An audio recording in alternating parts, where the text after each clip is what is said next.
Well, let me ask you, who are the wise men of this age, or the wise people? Who do you listen to? Who do you go to get your information, your wisdom about the world? Well, there's a few different generations represented here, but I think most of us can remember back to a time when it was a bit simpler who you trust. You know, you trust Brian Henderson, you trust whoever's presenting the nightly news. You trust the local minister because ministers are good people and you can always trust them. And I wish you weren't all smirking thinking, oh, that's a shame, we don't live in that time anymore. Who are the people you go to and trust? Well, these days it's a bit different, isn't it? Because depending on your politics, depending what you believe, well, you can kind of choose your own wise men. So if you're a little bit right-leaning, then maybe Sky News has a lot of very wise, very sensible voices. If you're a bit more left-leaning, you might find your wise men somewhere else. And it doesn't just go for politics. What sort of people do we often think are the wisest? Well, I'll just speak for myself here. I often like people that say things that I agree with. I find them to be very wise indeed. And so if the latest thing kind of comes out and I hear it and I think, oh, that's what I think already. I think very wise, very interesting. We live in a dangerous age where you get to choose your own wise men. You get to choose your own wisdom and you get to hang out with people that agree with you. This morning, I want to preach on the story of the wise men. Now, we read all of Matthew chapter 2. I'm going to focus mainly on the first half where we get this story. I do want to do that thing Anglican ministers love to do where they try and dispel all the myths of the Christmas story and I tell you there weren't really three wise men and all that kind of stuff. We'll do a little bit of that. But I do want us to dive into this passage and try and understand why it's here. Last week, Christmas Sunday, I preached on Matthew chapter 1 and I preached on Matthew's account of the Christmas story. Now, you all remember that Luke and Matthew are the only ones who really record the Christmas story as we know it in the Nativity play. And yet, when you actually look at Matthew and Luke, Matthew's got a very small version. And in fact, last week when I preached from chapter 1, I skipped over the genealogy, which is most of chapter 1, and I preached on these couple of short paragraphs entitled The Birth of Jesus Christ. And in the story, The Birth of Jesus Christ, Matthew tells us about Joseph and Mary, how things got a bit complicated, how she was pregnant, then the baby was born, and his name would mean God with us. And it's a very quick account of the Christmas story. And then we know, well, what's the unique part of Matthew's Christmas story? Well, Matthew talks about the wise men. No one else does. But here's what I think I hadn't noticed before. Matthew spends just as much time on the wise men as he does on the birth of Jesus or Joseph and Mary or the angels. The wise men is a really big chunk of the story. It's significant and important. And so this morning I want us to work out what's going on with these wise men. We take up the story, verse 1, chapter 2. If you've got it open, it'd be great. After Jesus was born in Bethlehem in Judea, and we pause just for a moment. Now, you've all heard this before. The wise men came a bit later. That word after, it's pretty simple. It wasn't at his birth. And so we know it's very unlikely the wise men and the shepherds were there at the same time. But the big question is, how long after? And some have suggested it could have been up to 2 years later that the wise men came. Now, one of the main reasons for this was that at the end of the chapter you heard that Herod had all the baby boys in Bethlehem killed who were 0 to 2 years of age. So you could say, and it says in the end of that verse, according to the information that the wise men gave him about when the star came to be. However, there's a couple of things here. When the star appeared, I think God could have planned ahead and could have put the star up a little bit early. You know when you put into Google your destination, Google knows your ETA? I think God would have known the ETA of the wise men and he could have planned accordingly. Doesn't say he did, but I don't think we need to take that. The second thing is, my presumption is that Herod was not very nice, like a real nasty piece of work. And I don't think if he thought the baby was exactly 2 years old, that he would have said, okay, let's kill all the babies to exactly 2 years old, but no one older than that. I suspect Herod's plan was to kill any baby that was vaguely possibly in that range. And so it might well be that it was in fact that Herod thought Jesus was 3 months old, but hey, let's just be sure and kill lots. It might be that he was 1 year old. How long passed? We don't know, and it doesn't particularly matter, but you do get the sense in Matthew's version of the story, this is afterwards. This is what comes next. During the time of King Herod, Magi from the east came to Jerusalem. Now, you'll note here that they're not called wise men. They're called Magi. And there's a couple of problems with this. One, we know them as the wise men. Why are they called wise men and not Magi? Well, partly Magi is not a word that we use in any other context. But partly there's another reason. Because the word Magi is the original word that Matthew wrote. And it means magician or sorcerer. And it's a pretty broad word in the ancient world, but it's not a very good word in Judaism. Sorcerers, people who gaze at the stars to find out the future, that's not good.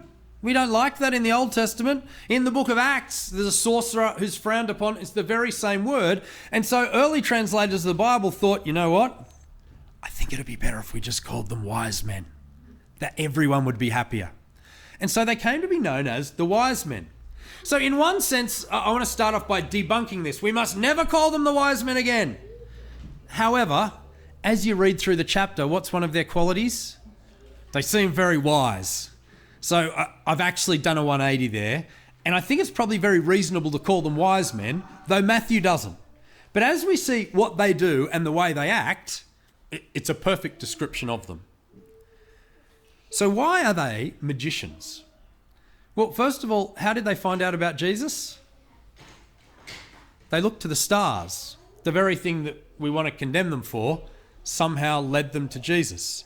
And when I say somehow, it's clear and obvious that God was at work in this, that God revealed to them this. It is interesting, though, that they see the star and they know they need to head toward it. And it's quite easy to imagine some philosophers from another land believing that a star means a great king has been born. But they seem to know more than that. They know that it's a great king of Israel. And even though Israel's very small, they know that this king is someone that they need to go and see. Now, I read one very interesting theory, which is pure speculation. I kind of liked it. People have suggested that maybe these wise men came from Babylon, which is in the east. It's a far-off land. And interestingly, toward the end of the Old Testament, who is a very prominent figure in Babylon?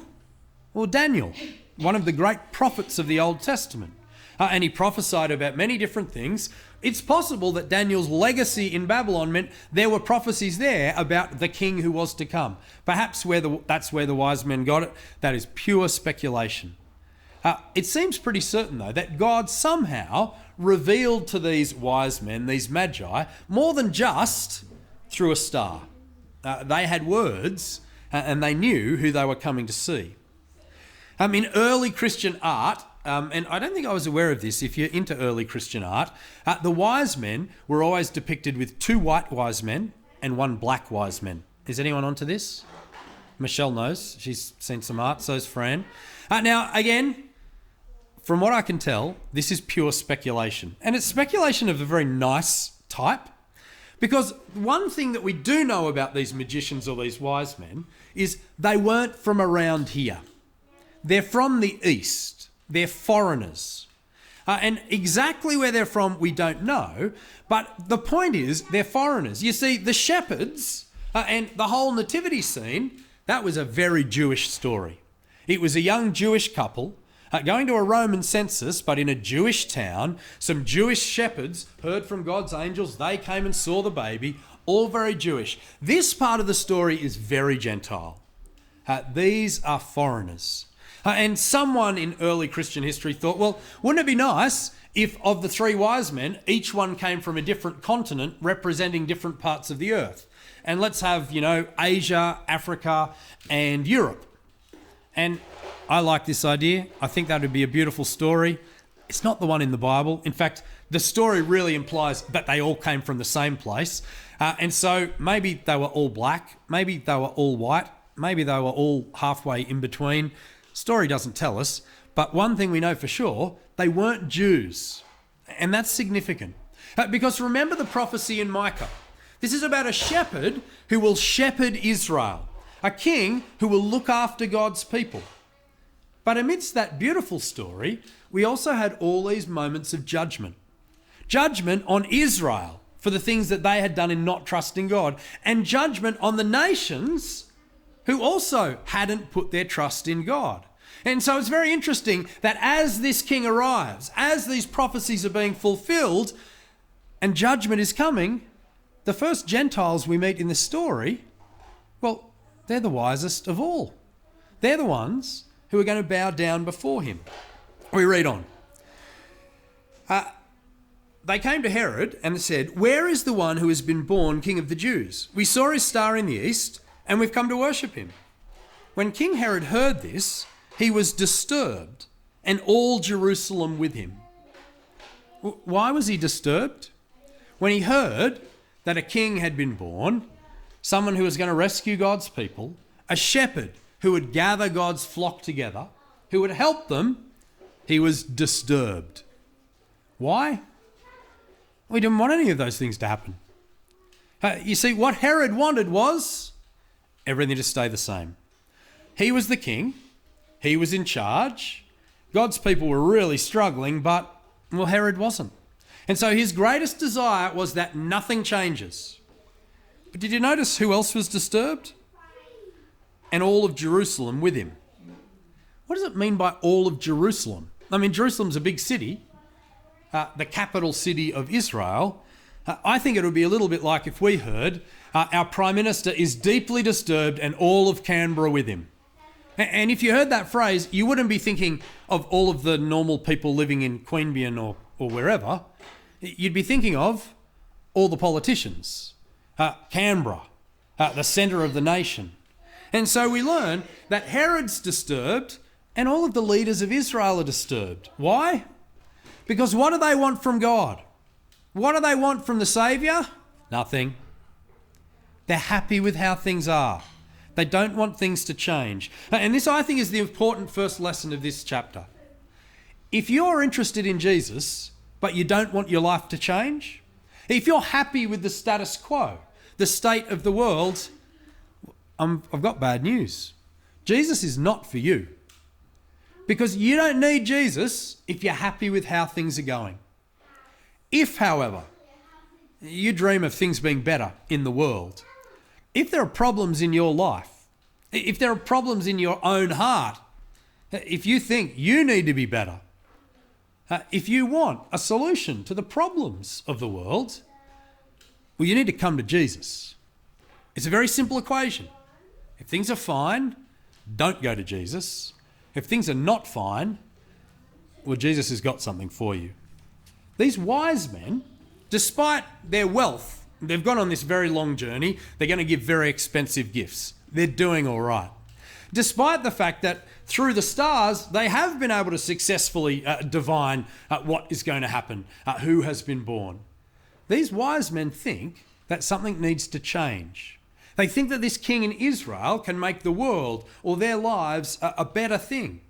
And so they're prepared to go. But that's not what Israel's leadership think. When he called together all the people's chief priests and teachers of the law, he asked them where the Christ was to be born. This is Herod asking his biblical scholars, where is this king to be born? You see, on one level, I want to give Herod a pass and say, well, maybe Herod's an atheist by this point. Maybe he doesn't really believe in God. He doesn't believe in the scriptures. He thinks it's all mumbo jumbo and he's just trying to do the best he can for Israel. That's not the truth, is it? Because he actually asks the biblical scholars, this prophecy might be coming true. God might be trying to do something. God might be trying to change things. Tell me where God's king is going to be born. I got to stop him. Think of how profoundly evil that is. That someone could believe in God, but be so self-centered, so interested in promoting themselves that they would try and stop God helping everyone else. That's the extent to which human sin can be destructive. So often in this world we look around and we think, how could something so evil, so terrible happen? Here in Herod's heart, we see it laid out. This is the problem with sin. It knows no bounds. Well, Herod's wise men tell him, in Bethlehem in Judea, they replied, for this is what is written, or this is what the prophet has written. And we get the quote from Micah. Then Herod called the Magi secretly and found out from them the exact time the star had appeared. He sent them to Bethlehem and said, go, make a careful search for the child. As soon as you find him, report to me so that I too may go and worship him. And Herod thinks he's very wise here and clever, because he thinks that it's these wise men from afar who have the best chance of finding the king. Why? Well, they're genuinely searching for him. They've received a sign from God. They seem to be in line with the prophets. And when Herod looks at him, he thinks, you're going to find him. And so I'll just piggyback off you. I'll let you find him, then I'll tag along and I'll kill him. Well, after they had heard the king, they went on their way, and the star they had seen in the east went ahead of them until it stopped over the place where the child was. I don't know if I'd noticed this bit of the story before. They'd come from the east following the star, but then they must have lost it. You see, when they got to Jerusalem, they knew they were heading to Israel and the star led them to Israel, but then they had to go and ask the king, do you know where this king is? We've been following this star, but that hasn't worked out for us. We need more information. It's only after they've interacted with Herod, after he's tried to trick them, they kind of go back outside and there it is. Maybe there was a couple of cloudy days and it came back out again, but suddenly they're once again being led to the exact place. It went ahead of them until it stopped over the place where the child was. When they saw the star, they were overjoyed. On coming to the house, and we pause for a moment, which house is this? Because it's not the stable or the inn, it's the house that Mary and Joseph are staying in. Now, we don't know anything about the house Mary and Joseph are staying in. There's a few things we do know about what happened after Jesus was born. So they had gone to Bethlehem for the census. That's why Mary and Joseph were there. And we understand that Mary was from Bethlehem originally, so we think. So she would have had family there, but they had everyone from all over Israel visiting. So it kind of makes sense that even though she had family there, they couldn't stay at the time. Now they've got a new baby, so perhaps they decided they wouldn't go straight back to Nazareth. And in fact, 40 days after Jesus is born, they need to take him to the temple that we learn about in Luke. So for at least a month or so, they must have found a place to stay, not the stable. They upgraded to a house at some point and stayed around there so that they could take him to the temple. When they take Jesus to the temple, what's the sacrifice that they offer? Well, they offer 2 doves, as is the custom. But do you know who the custom of 2 doves is for? Poor people. It's for people that can't afford the proper sacrifice.